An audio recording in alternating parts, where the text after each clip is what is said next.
على رسول الله وعلى آله وأصحابه ومواله أشهد أن لا إله إلا الله وأشهد أن محمدا عبده ورسوله سبحانك لا علم لنا إلا ما علمتنا إنك أنت العليم الحكيم رب اشرح لي صدري ويسر لي أمري واحلل عقدة من لساني يفقه قولي وقد قال تعالى في كتابه الكريم وهو أصدق القائلين أعوذ بالله من الشيطان الرجيم بسم الله الرحمن الرحيم وأقيموا الصلاة وآتوا الزكاة واركعوا مع الراكعين الآية صدق الله العظيم أما بعد Ma'asyiral muslimin wal muslimat, para alim, para ulama, para asatidz, para tokoh masyarakat, para orang tua kami, bapak-bapak, ibu-ibu, dan seluruh jamaah salat fardu maghrib yang semuanya insyaallah dimuliakan oleh Allah Subhanahu wa taala. Bersyukur kita kepada Allah dengan mengucapkan kalimat alhamdulillahi rabbil alamin.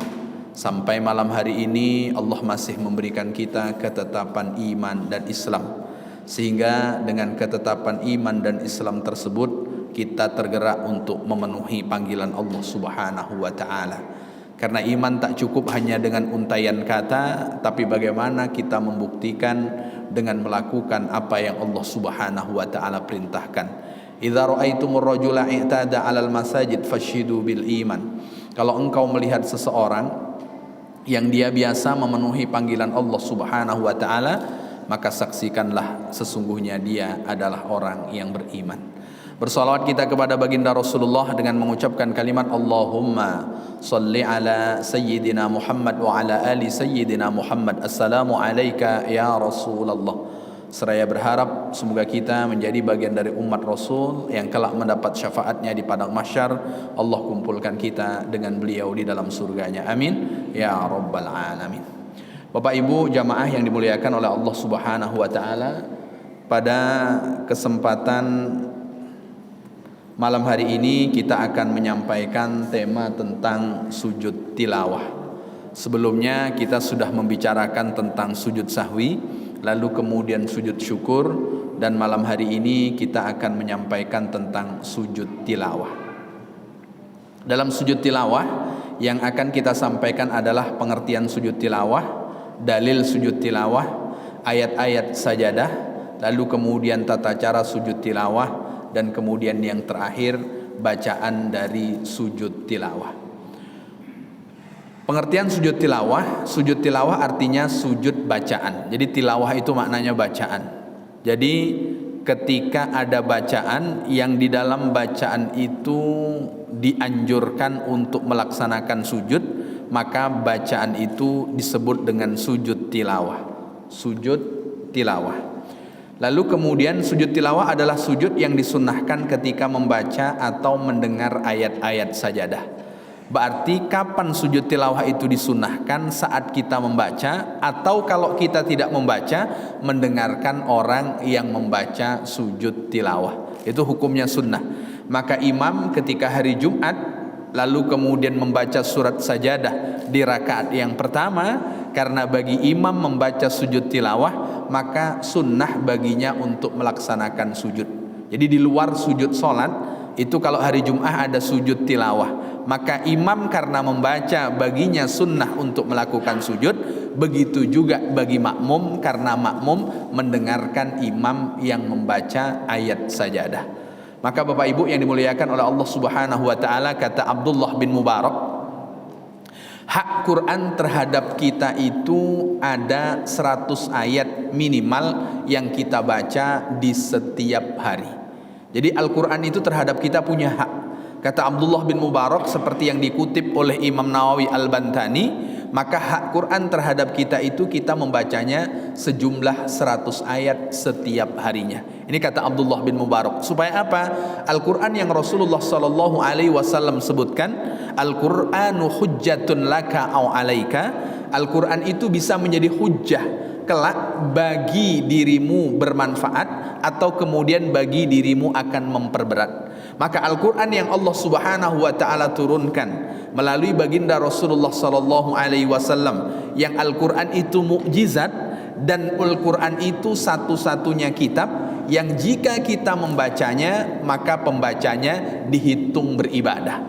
Maka orang yang membaca Al-Quran itu satu huruf hasanah, satu kebaikan. Wal hasanatu bi asyri amthaliha, satu kebaikan dari satu huruf itu Allah Subhanahu wa taala lipat gandakan menjadi 10. Itu terkait dengan Al-Quran. Makanya ketika orang membaca Al-Quran ketemu ayat yang membicarakan tentang sujud, maka di antara yang disunnahkan bagi yang membacanya sujud, atau kemudian juga bagi yang mendengarkan untuk kemudian sujud. Maka di bawah ini keterangannya, apabila seorang imam membaca ayat sajadah kemudian ia melakukan sujud tilawah, maka makmumnya harus mengikuti sujud pula. Jadi tak boleh tak ikut imam. Kalau imam sujud tilawah, saya tak maulah ikut imam sujud tilawah, berarti tak ikut imam. Innama ju'ilal imamu liyutamma bih. Jadi imam itu dipilih untuk kemudian menjadi imam, maknanya berarti kita mengikutinya. Jadi kita mengikutinya, ya kalau imam sujud ya kita sujud. Makanya disebutkan kalau imam sujud tilawah maka kita mengikuti pula. Tetapi apabila yang membacanya imam tidak melakukan sujud, maka makmum atau orang yang mendengarkannya tidak melakukan sujud. Jadi kalau imamnya tidak sujud, ya jangan ikut sujud.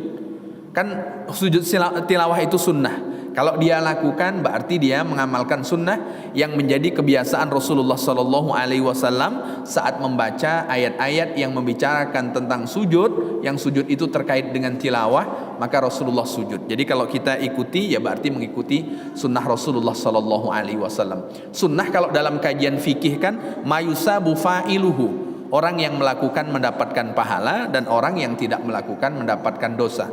Itu tidak mendapatkan dosa. Itu terkait dengan sunnah dalam konteks fikih. Jadi beda pendekatan sunnah dalam fikih dengan pendekatan sunnah di dalam hadis. Jadi tak bisa langsung disamakan. Jadi kalau sunnah dalam kajian fikih ya kalau diamalkan berpahala, kalau tidak diamalkan ya tidak apa-apa. Itu sunnah dalam kajian fikih. Tapi kalau dalam hadis lebih dari itu, karena hadis itu ketika membicarakan tentang sunnah, sunnah itu apa? Ma usnida ilan nabiyyi min qaulin au fi'lin au taqririn au wasfin khalqiyyin au khuluqiyyin. Jadi sunnah itu di dalam hadis itu 4. Segala sesuatu yang disandarkan kepada Nabi sabdanya berarti sunnah. Jadi kalau Nabi menyabdakan kita ikuti sunnah. Lalu kemudian au fi'lin, Rasulullah tidak menyabdakannya tapi Rasulullah Sallallahu Alaihi Wasallam melakukannya, berarti saat kita ikuti sunnah. Ada kalimat yang Rasulullah tidak melakukan, Rasulullah juga tidak menyabdakan, tapi ketika sahabat melakukan dan Rasulullah tidak melarangnya, itu dalam kajian hadis disebut dengan au takririn, ketetapan dari baginda Rasulullah Sallallahu Alaihi Wasallam.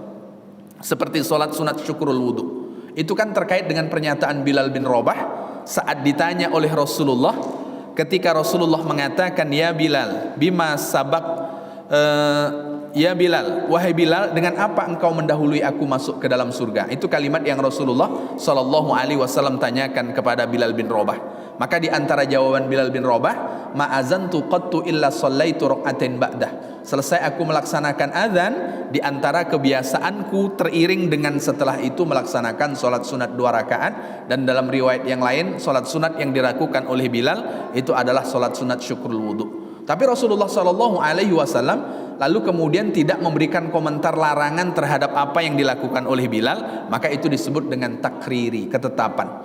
Yang keempat wasfin. Wasfin itu sifat, dan sifat inilah yang dibagi 2, ada khalqiyin, ada khuluqiyin. Yang khalqiyin itu terkait dengan bentuk fisik Rasulullah Sallallahu Alaihi Wasallam, itu khalqiyin. Ada khuluqiyin, itu terkait dengan akhlak baginda Rasulullah Sallallahu Alaihi Wasallam. Kalau mengikuti secara fisik, bagaimana fisik Rasulullah Sallallahu Alaihi Wasallam kita mencontoh dengan niat mengikuti Rasulullah dalam versi hadis, berarti kita menghidupkan sunnah Rasulullah Sallallahu Alaihi Wasallam. Atau kemudian akhlak Rasul, lalu kemudian kita mencontohkan bagaimana akhlak Rasul. Saat kita mencontoh akhlak Rasul, berarti kita menghidupkan sunnah Rasulullah Sallallahu Alaihi Wasallam. Maka sunnah yang kita bicarakan barusan tadi adalah sunnah yang membicarakan tentang secara fikih, ketika kita melakukannya dihitung kita mendapat pahala, lalu kemudian ketika kita meninggalkannya bukan bermakna kita mendapat dosa. Bapak Ibu yang dimuliakan oleh Allah Subhanahu wa taala, ini dalil yang membicarakan tentang sujud tilawah Al-Qur'an surat Al-Isra ayat 107 sampai 109. A'udzubillahi minasyaitonir rajim. Qul aminu bih aw la tu'minu Innal ladzina utul ilma min qablihi idza yutla alaihim yakhirruna lil azqani sujjada. Nah, ini diantara ayat yang membicarakan sesungguhnya orang-orang yang diberi pengetahuan sebelumnya, orang sebelumnya diberi pengetahuan, apabila Al-Quran dibacakan kepada mereka, mereka menyungkur atas muka mereka sambil bersujud dan berkata, Maha suci Rabb kami. Nah, ini diantara dalil yang mengatakan bahwa orang-orang yang Allah Subhanahu wa ta'ala berikan ilmu, lalu kemudian ketika dibacakan atas mereka firman Allah Subhanahu wa ta'ala, maka kemudian mereka tersungkur, lalu kemudian mereka bersujud. Nah, inilah yang dijadikan dalil terkait dengan sujud tilawah dari Al-Quran. Lalu kemudian dari hadis baginda Rasulullah sallallahu alaihi wasallam, hadisnya diriwayatkan oleh Imam Muslim dari Abu Hurairah radhiyallahu an. Rasulullah sallallahu alaihi wasallam bersabda, "Idza qara'a ibnu Adam as-sajadata," ketika anak cucu Adam membaca ayat sajadah, lalu kemudian apa yang terjadi? Fasajada, lalu kemudian dia sujud. Apa yang akan terjadi? Iktazala syaitanu yabki, setan akan menjauh darinya sambil kemudian setan itu menangis. Jadi di antara cara agar kemudian setan itu tidak mendekat kepada kita, menjauh dari kita saat kita membaca ayat sajadah atau mendengarkan orang yang membaca ayat sajadah lalu kemudian kita sujud. Nah, sujud itulah yang disebut dengan sujud tilawah. Jadi kalau kemudian kita sujud, apa yang terjadi? I'tazala syaitanu, setan akan menjauh. Jadi ada beberapa hal yang membuat setan itu lari. Satu di antara yang membuat setan itu lari, siapa dia? Azan. Jadi ketika azan itu berkumandang, adbara syaitan, setan itu akan menjauh.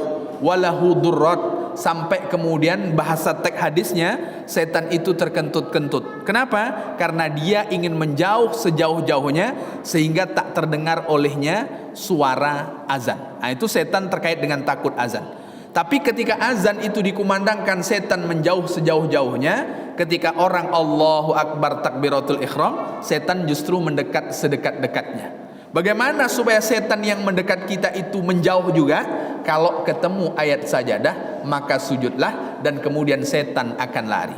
Setan itu akan lari ketika orang sujud kepada Allah Subhanahu wa ta'ala.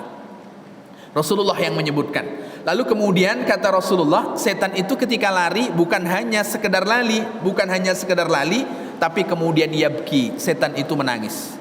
Bapak Ibu pernah mendengar setan menangis, Bapak Ibu? Nah, kalau kuntilanak menangis pernah dengar? Pernah Pak Ustadz, tapi cuma di TV kan itu. Bapak Ibu yang dimuliakan oleh Allah Subhanahu wa taala. Saat setan itu menangis, apa kata setan? Ya wailata, celakalah aku. Ya wailata itu dalam bahasa Arab maknanya kalimatul hasrah. Kalimat yang mengaku bahwa seseorang itu merasa merugi. Maka di dalam surat An-Naba ada kalimat ya laitani kuntu turaba. Nah, kalau di sini ya wailata. Nah, itu artinya kalimat seseorang ketika merasa rugi, dia akan mengatakan ya wailah. Ya wailata kalau di sini, kalau seperti yang Allah ceritakan dalam surat An-Naba ya laitani. Siapa yang mengatakan ya laitani kuntu turaba? Yang mengatakan ya laitani kuntu turaba adalah orang-orang kafir yang menganggap bahwa ketika mati akan berakhir segala sesuatu sehingga berakhir menjadi debu begitu saja. Jadi orang-orang kafir menganggap bahwa mati seiring dengan berjalannya waktu habis terulang belulang menjadi debu, dah selesailah. Tapi ternyata tidak, bahwa setiap yang kita lakukan pasti Allah mintai pertanggungjawaban. Maka ada istilah yaumul ba'ats, hari kebangkitan. Dan hari kebangkitan itu pasti kita dimintai pertanggungjawaban oleh Allah Subhanahu wa taala atas apa yang kita lakukan. Maka ketika ada orang sujud saat selesai membaca ayat yang disebut dengan ayat tilawah, lalu kemudian setan itu akan menangis. Saat menangis dia mengatakan ya wailata, alangkah celakanya aku. Kenapa celaka? Umira banu bis sujudi fasajada falahul jannah. Kata setan, anak cucu Adam diminta untuk bersujud, lalu kemudian mereka bersujud. Bagi mereka yang bersujud tak ada balasan melainkan surga.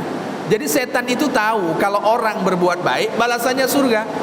Maka kalau ada orang tidak tahu berbuat baik balasannya surga, berarti dia lebih bodoh dibanding setan. Nah, kan itu. Setan itu tahu kalau orang berbuat baik itu balasannya surga. Maka kata setan, anak cucu Adam yang Allah perintahkan untuk sujud kepada Allah, lalu kemudian mereka sujud, dari sujudnya itu tak ada balasannya melainkan surga Allah Subhanahu wa taala. Lalu apa kata setan?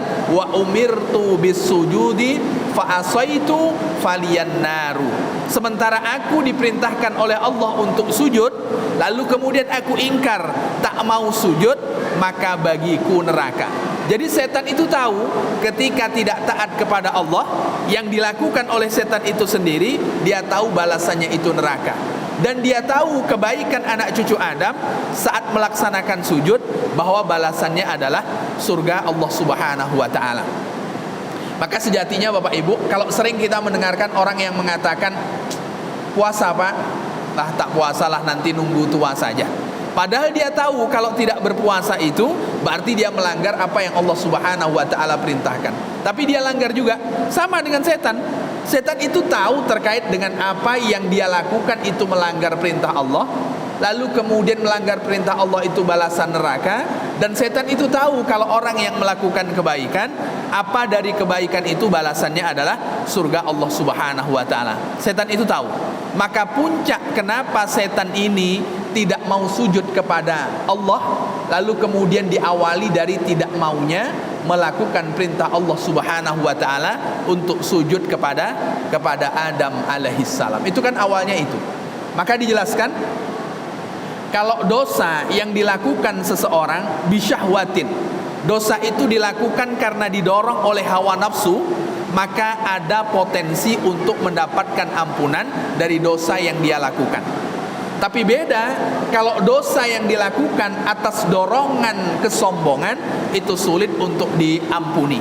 Maka dicontohkan dosa yang dilakukan atas keinginan hawa nafsu yang tak terbendung, seperti yang dilakukan oleh Nabi Adam alaihissalam dengan Hawa saat Allah melarang mereka mendekati satu pohon di dalam surga. Wala taqraba hadhihi syajarah, wahai Adam dan Hawa, jangan kalian dekati pohon ini, fatakuna minadh zalimin.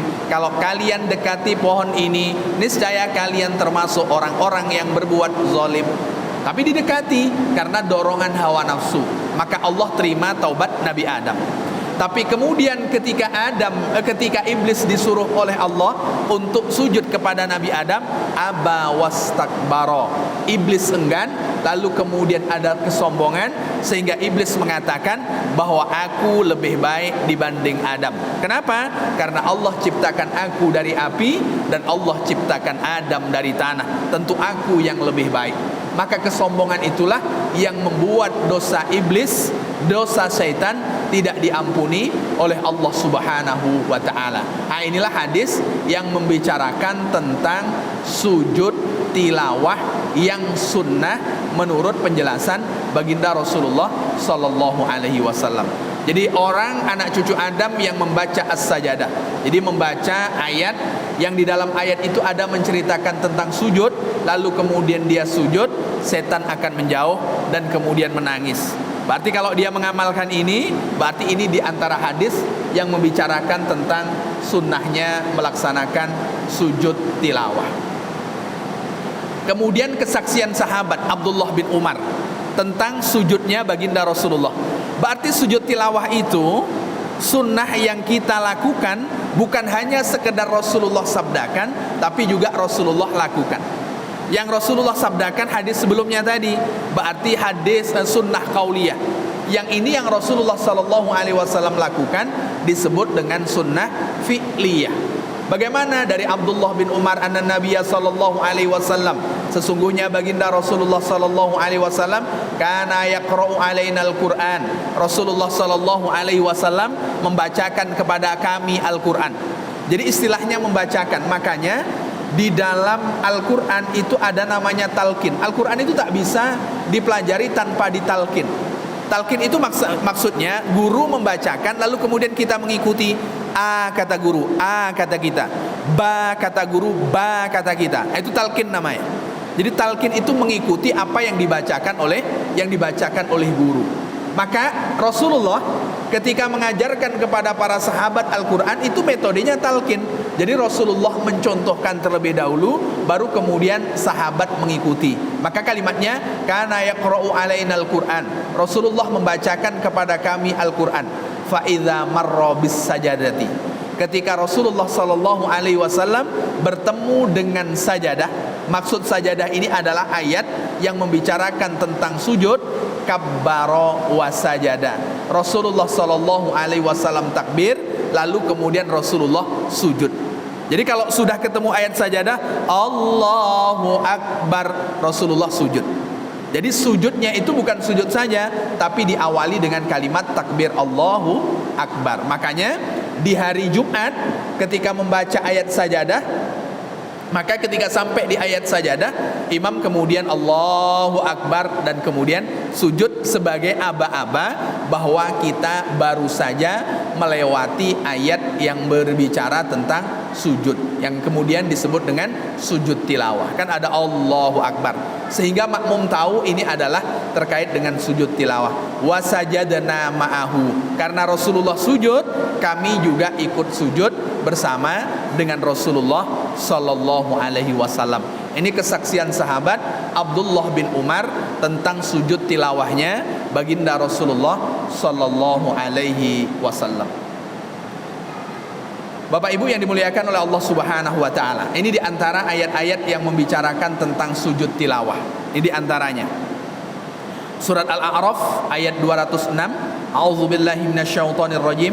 Innal ladzina 'inda rabbika la yastakbiruna an ibadatihi wa yusabbihunahu wa lahu yasjudun.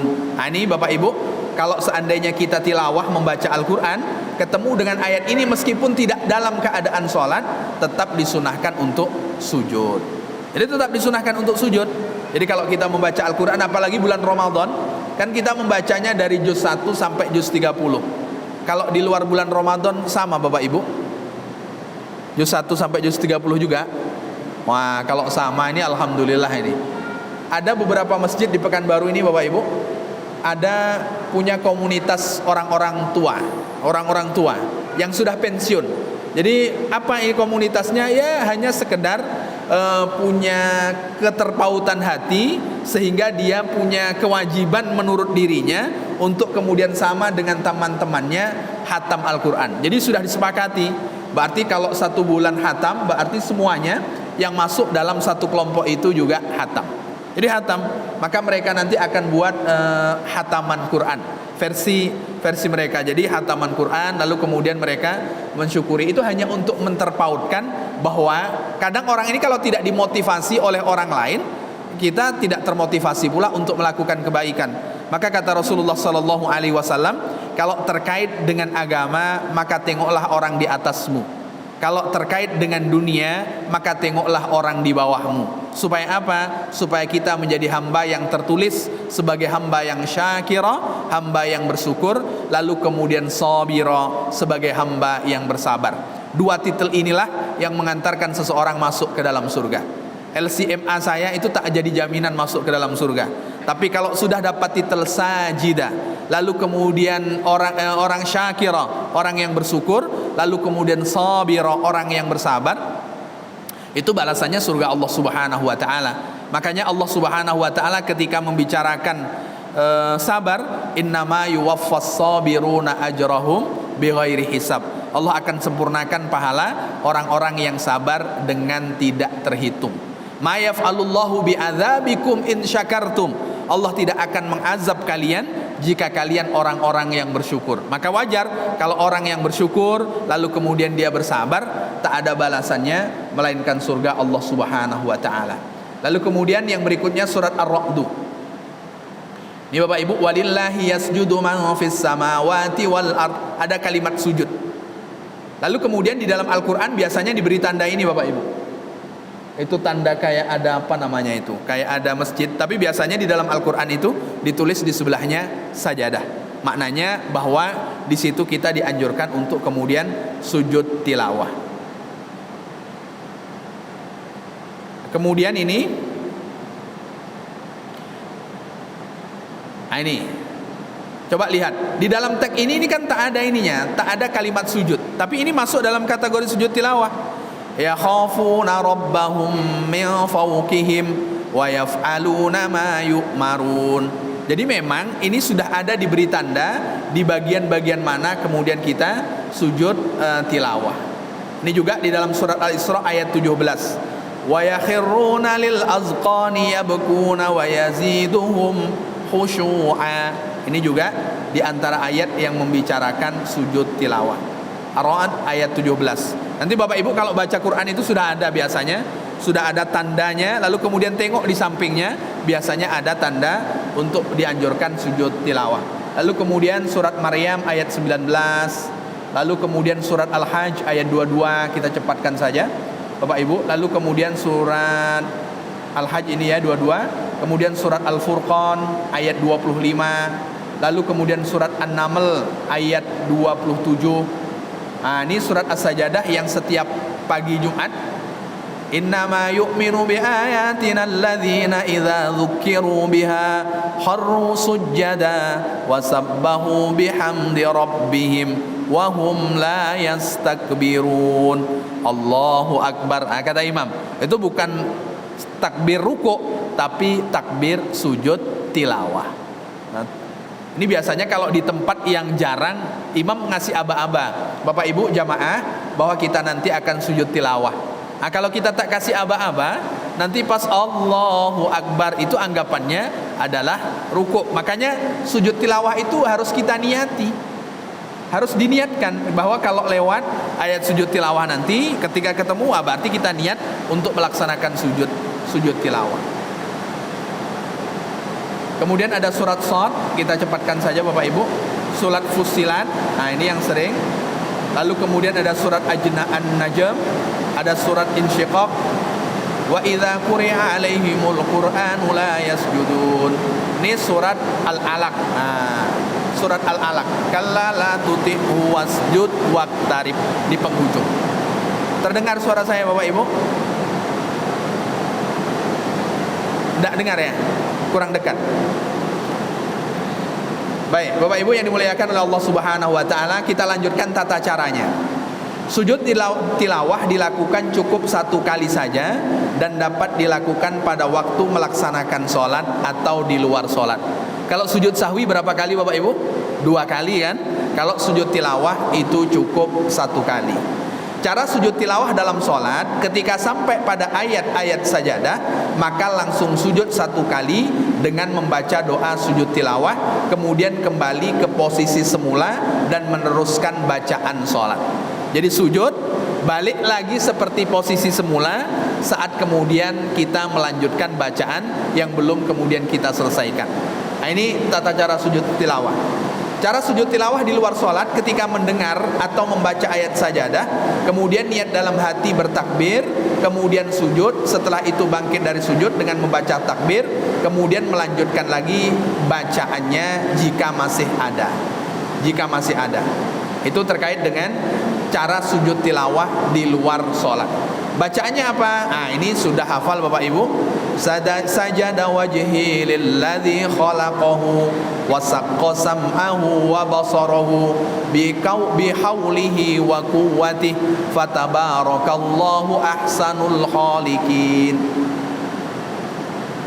Dalam teks yang lain setelah khalaqahu ada makna wasawwarahu. Nah, itu boleh. Artinya tak persis dengan ini, kan ada yang selain dari ini, sajada wajhi lilladzi khalaqahu wa sawwarahu. Ada kalimat sawwara setelah kalimat khalaqahu. Jadi setelah kalimat khalaqahu ada kalimat wa sawwarahu wa saqqa sam'ahu wa basarahu bihaulihi wa quwwatihi fatabarakallahu ahsanul khaliqin. Kalimatnya maknanya wajahku sujud terhadap dia, maknanya terhadap Allah yang menjadikannya, membentuknya, memberi pendengaran dan penglihatan dengan upaya dan kekuatannya, maka maha suci Allah sebaik-baik pencipta. Jadi sebetulnya sebagai bentuk rasa syukur bahwa Allah berikan kita mata bisa terbuka, Allah berikan kita telinga bisa mendengar, itu kan. Jadi Allah setelah menyempurnakan penciptaan kita, maka ini diantara bacaan sujud tilawah. Ni sajada wajhi lillazi khalaqahu wa saqqa sam'ahu wa basarahu bihaulihi wa quwwatihi fatabarakallahu ahsanul khaliqin. Terkait dengan sujud tilawah hari Jumat. Nah, ini setiap subuh Jumat. Jadi kalau subuh Jumat membaca tilawah, ini bagaimana ceritanya? Bapak Ibu, dari Abu Hurairah anna Nabiya sallallahu alaihi wasallam kana yaqra'u fi subhi yaumal jumu'ah. Jadi Rasulullah kalau subuh hari Jumat yang dibaca oleh beliau bi alif lam mim tanzil fi raqatil ula. Di rakaat pertama Rasulullah baca alif lam mim tanzil.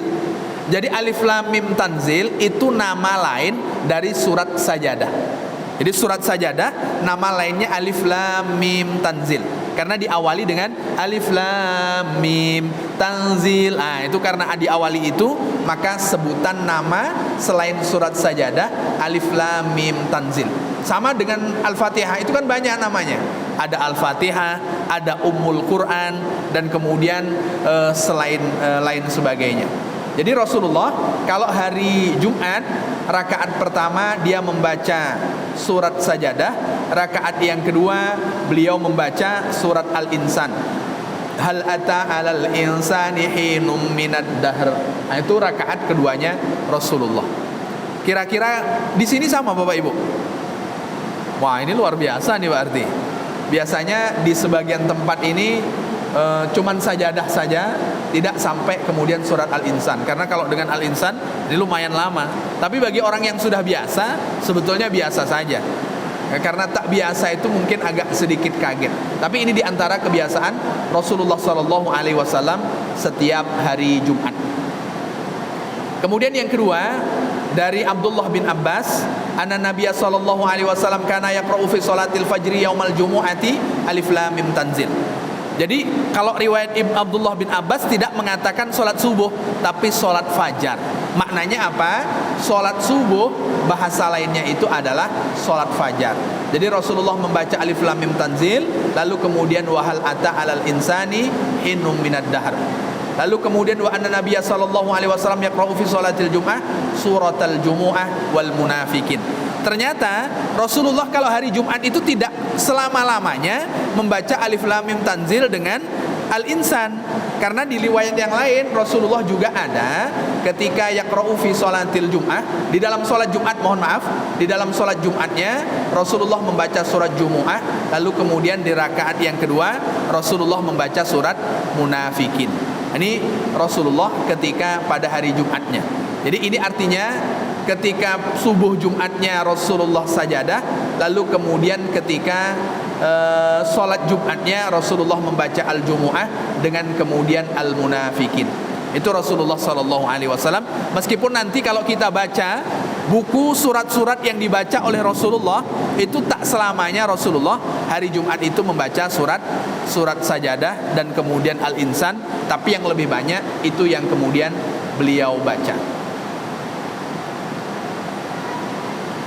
Nah, kalau keterangan Abdullah bin Mas'ud, nah ini sahabat yang ketiga, bahwa Rasulullah ketika sholat subuh hari Jumat membaca alif lam mim tanzil Sajadah, lalu kemudian wahal ata 'alal insan yudimu zalika. Rasulullah sallallahu alaihi wasallam selalu melakukan hal itu. Ini dalam riwayat hadis Imam Turmuzi terkait dengan sujud tilawah. Sebagai tambahan sebelum kemudian kita membicarakan hikmah ya, membicarakan hikmah tak sempat saya sampaikan di hari ini. Sujud tilawah itu bagaimana kalau di akhir surat, seperti wasjud waqtarib dalam surat ini, Al-Alaq itu bagaimana kalau di akhir surat? Akhir surat itu kan bersamaan dengan itu kita akan takbir ruku', bersamaan dengan itu kita juga akan takbir sujud tilawah.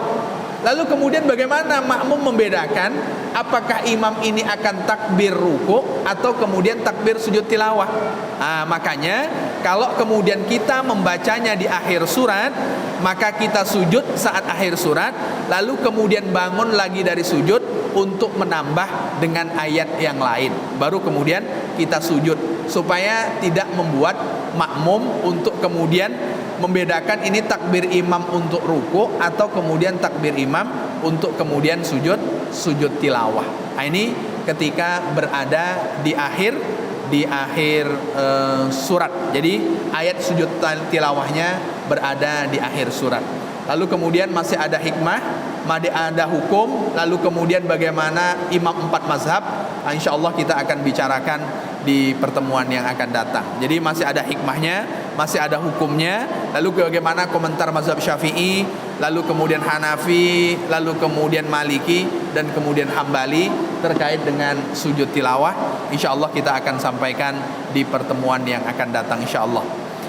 Bapak Ibu yang dimuliakan oleh Allah Subhanahu wa taala, kalau ada tanya jawab kita lanjutkan nantilah di pertemuan yang akan datang insyaallah, supaya selesai semuanya sujud tilawah, lalu kemudian kita kembangkan dengan diskusi.